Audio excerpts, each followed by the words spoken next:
Boa noite a todos. Vamos dar início a mais um Evangelho da nossa Casa Espírita FEMEL, que é realizado toda quinta-feira às 8 horas da noite, às 20 horas.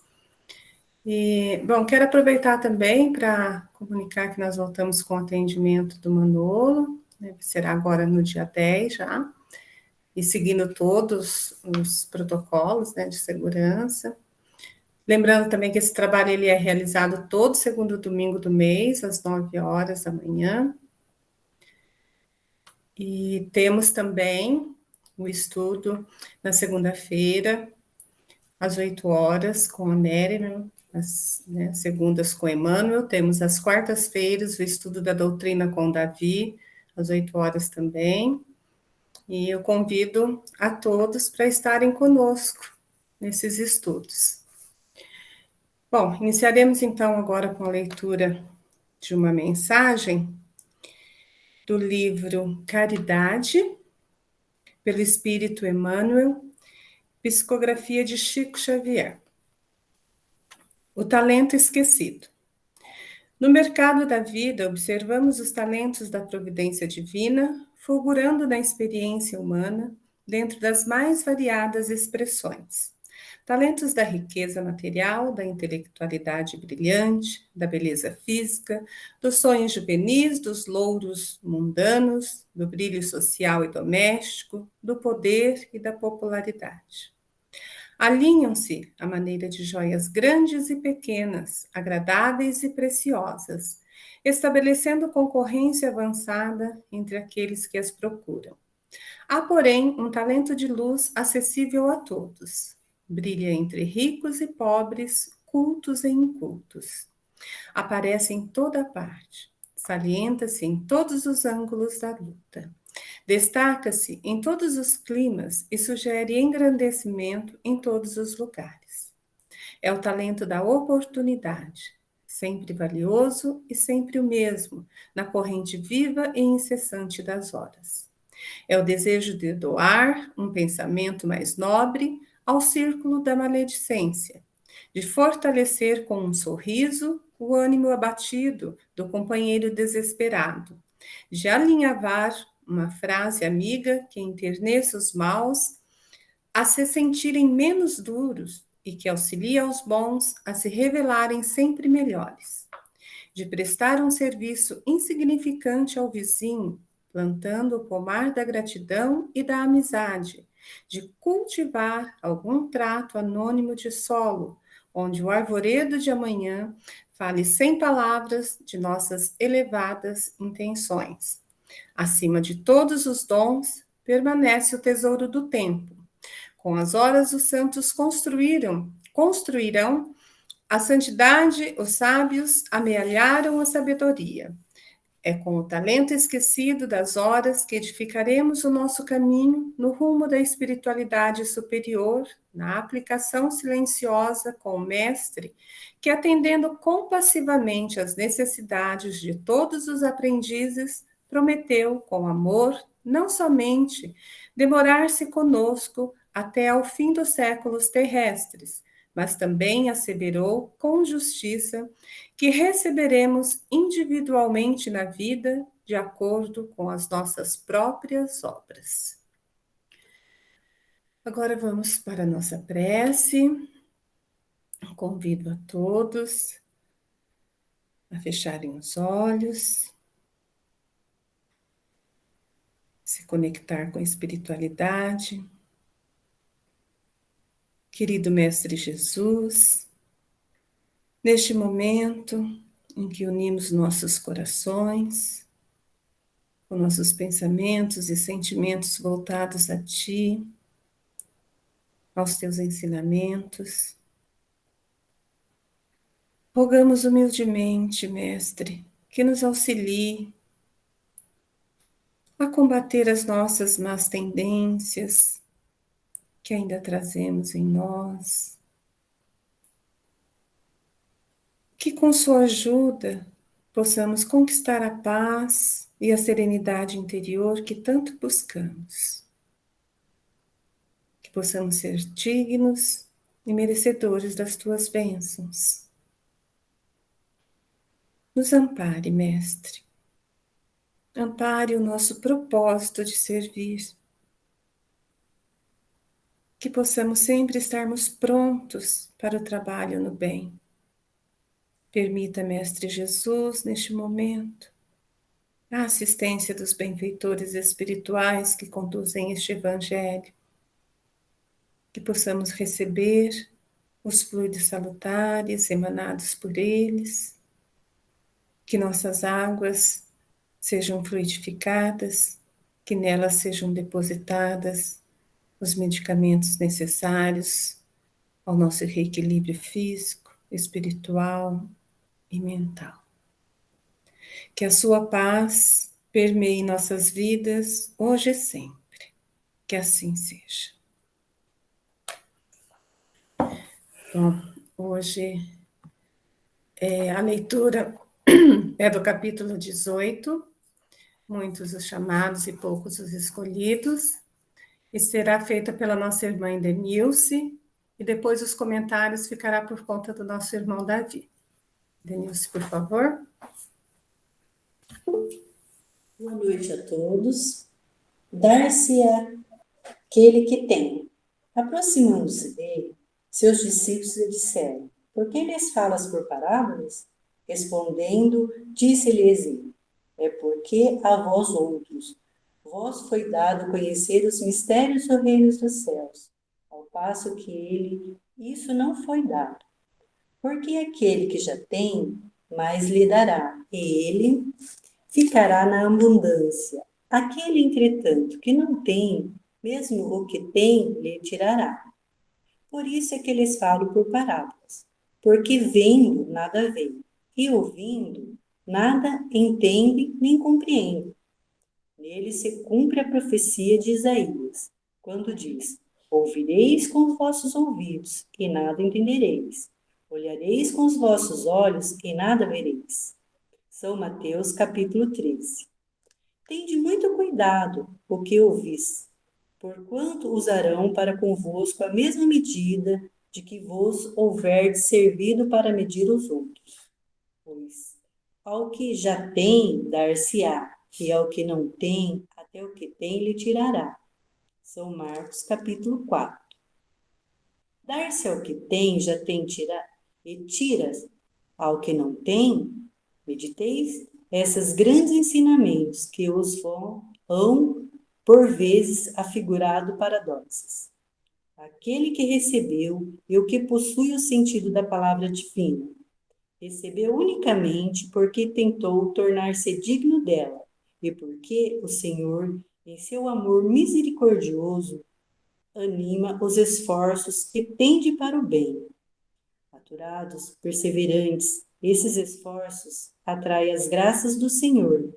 São um ímã que chama a si e o que é progressivamente melhor. As graças copiosas que vos fazem forte para galgar a montanha santa, em cujo cume está o repouso após o labor.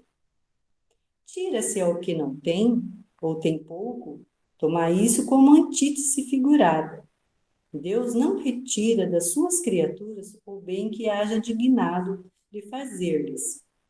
Homens cegos e surdos, abra as vossas inteligências e os vossos corações, vede pelo vosso espírito, ouve pela vossa alma, e não interpreteis de modo tão grosseiramente injustos as palavras daquele que fez resplandecentemente aos vossos olhos a justiça do Senhor.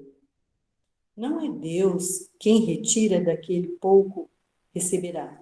É o próprio Espírito que, por pródigo e descuidado, não sabe conservar o que tem e aumentar, fecundando o óbolo que lhe caiu no coração. Aquele que não cultiva o campo que o trabalho de seu pai lhe granjeou, e o que lhe coube em herança, e vê cobrir-se de ervas parasitas, é seu pai quem lhe tira as colheitas que ele não quis preparar. Se a falta de cuidado deixou fornecer-se as sementes destinadas a produzir esse campo, é a seu pai que lhes cabe acusar por nada produzirem elas. Não é não. em vez de acusar aquele que tudo lhe prepara de haver retomados os dons que lhes fizeram, queixa-se do verdadeiro autor de suas misérias e, arrependido e operoso, meta corajoso, mãos a obras. Arroteie o solo ingrato com o esforço de sua vontade. Lave o fundo com o auxílio do arrependimento e da esperança. Lança nele, confiante, a semente que haja separado, por boa dentre as más. Rega com o seu amor e sua caridade. E Deus, o Deus de amor e de caridade, dará àquele que já recebera. Verá ele, então, coroados de êxito de seus esforços e um grão produzir sem outro ninho. Ânimo, trabalhadores! Tomai os vossos arados e das vossas charruas, lavai os vossos corações, arrancai deles a cinzaninha, semeai a boa semente que o Senhor vos confia, e o orvalho do amor lhe fará produzir frutos de caridade. Um Espírito Amigo, Bordéis, 1862. Agora eu passo a palavra para o Davi. Boa noite a todos. Obrigado, Maria, pela oportunidade. Obrigado a todos conosco. Esse trecho do Evangelho de Jesus, trazido nesse item do Evangelho segundo o Espiritismo, é parte da famosa chamada parábola do semeador. E tem essa parte, essa frase, essa expressão, porque dar-se-á àquele que tem, e àquele que não tem, até o que tem será tirado. É uma das afirmações do Cristo nesse contexto da parábola, que é dos mais questionados, dos mais controversos, justamente por ser o da mais difícil compreensão. Por que essa compreensão? Essa difícil? Por que esse paradoxo, a princípio, que a gente olha, Deus retira daquele que não tem ou que tem pouco e dá àquele que tem muito? Joana de Ângeles participa da codificação, juntamente com a equipe do Espírito da Verdade, e neste texto, que assina como um espírito amigo, talvez ela não tinha nem ainda adotado o nome de Joana de Ângeles, que é uma composição dos nomes que ela teve nas encarnações aqui na Terra, desde Joana de Cusa até Joana Angélica, no século XIX, na Bahia. Ela assina esse e uma outra comunicação do capítulo 9, sobre a paciência. E aqui ela enfrenta com muita firmeza e muita coragem essa questão difícil e nos traz um esclarecimento muito mais de vital importância para essa questão. Nós vamos observar que Jesus, nesta passagem, assim como em outras, ele coloca situações que aqui, no texto, esse espírito amigo, que hoje nós sabemos tratar-se de Joana de Ângeles, na sua participação no Evangelho segundo o Espiritismo, ela chama de uma antítese figurada. Antítese é toda aquela afirmação que, na realidade, contém duas proposições, uma contrária à outra, aparentemente, pelo menos, né? Então, ele diz, olha, como é que pode ser justo? Falando-se nas leis divinas, no reino dos céus, Jesus colocar dessa forma. E no Evangelho de Mateus, especificamente, ele explica, ali no final, dá até uma justificativa, né? Dizendo assim que é para que se cumpra a profecia de Isaías, onde diz que ouvireis e nada entendereis, e olhareis e nada vereis, com os vossos olhos, essa expressão. O que significa isso? Significa que nós buscamos entender sempre, e isso não mudou muito daquela época para cá, comparando essas situações com a nossa vivência comum, normalmente regada de um intenso materialismo. Então, num mundo de injustiças, que é como eles viviam na época de Jesus, em Israel, naquela região dominada pelo Império Romano, assim como hoje, no nosso meio, você fala assim, olha, alguém vai tirar do que tem, do que não tem, ou que tem pouco, e dar para aquele que tem muito. Não parece uma injustiça? É justamente o contrário dos nossos conceitos de justiça. E aí, Joana, nesse texto, nos dá um puxão de orelha, onde diz o seguinte: vede pelo vosso espírito, ouvi pela vossa alma, e não interpreteis de modo tão grosseiramente injusto as palavras daquele que resplandece aos nossos olhos a justiça do Senhor. Então, primeiro, vamos confiar em Jesus, vamos ver o que ela nos diz, que ele nos passa com isso. E ela daí traz a chave para essa questão, para essa aparentemente paradoxo, né? Ou injustiça. Ele diz, não é Deus quem retira do que não tem ou do que pouco tem. E assim como não é Deus quem dá mais àquele que tem. Mas é o próprio Espírito que multiplica ou perde os talentos, né? Vou usar a expressão da leitura da Maria, ou os dons. Então, quando nós vamos voltar, por exemplo, naquela parábola dos talentos, já que nós falamos em talentos, né? Aquele que multiplicou os seus talentos foi bem visto aos olhos do Senhor e recebeu, né?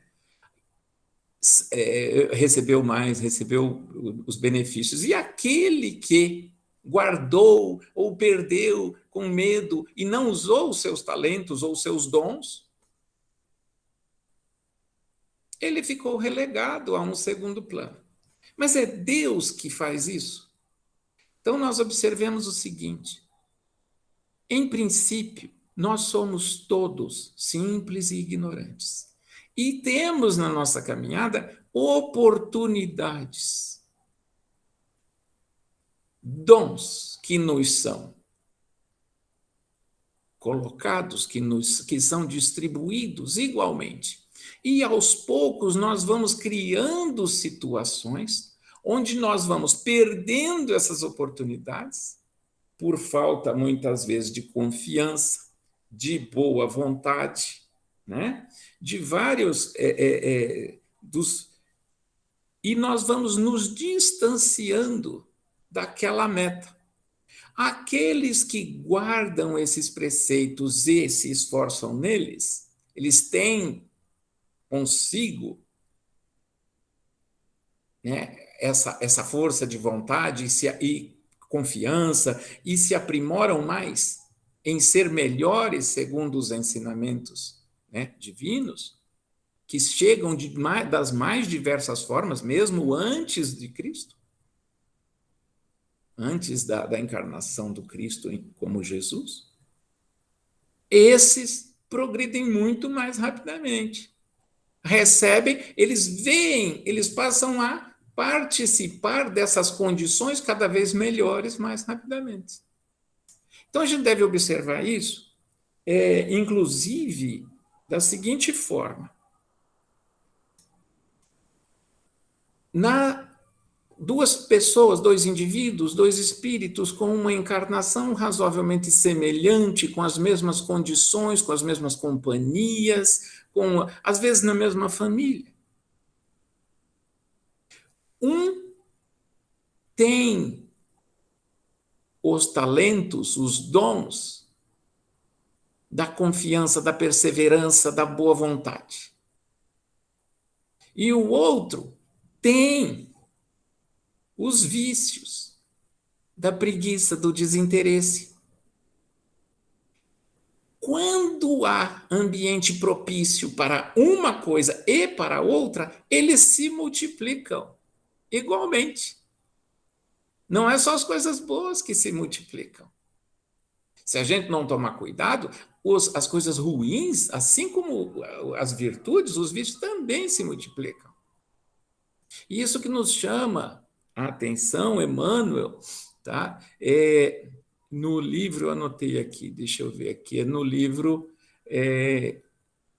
Os Mensageiros, né, por meio do André Luiz, e da mesma forma no livro Tormentos da Obsessão, de Manuel Filomeno de Miranda, esse eu me lembro bem, que é da psicografia do Divaldo, onde analisa o quê?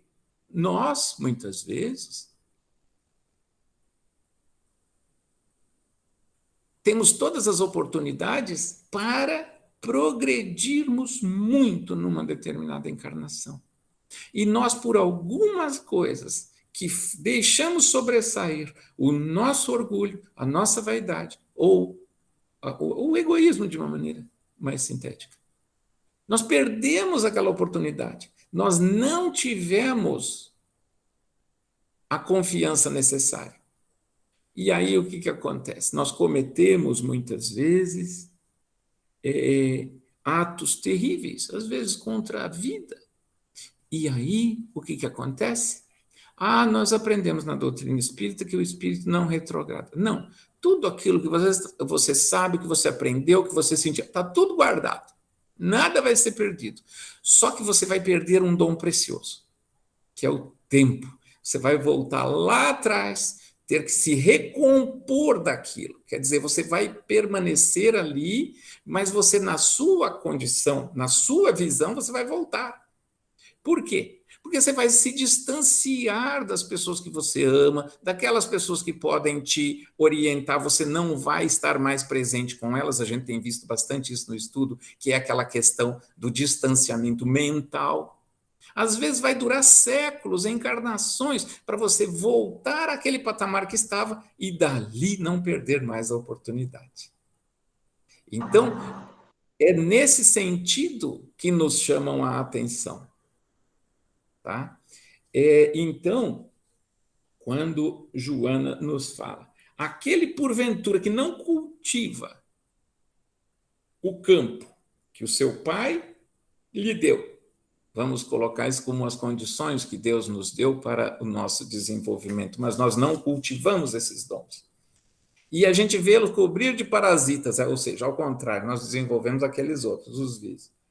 É o seu pai que lhe tira as colheitas que ele não quis preparar? Não, não podemos, não é Deus. Então aí já é a chave dessa questão, não é Deus que está, né, que é aquele que está lá dizendo o seguinte, não, eu vou beneficiar esse aqui, eu vou cuidar. Não, é a lei da justiça, a lei da ação e da reação que vai fazer isso.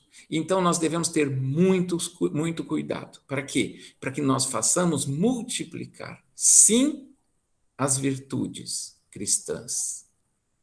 E sob todas elas, na base, como alicerce para todas, duas coisas fundamentais.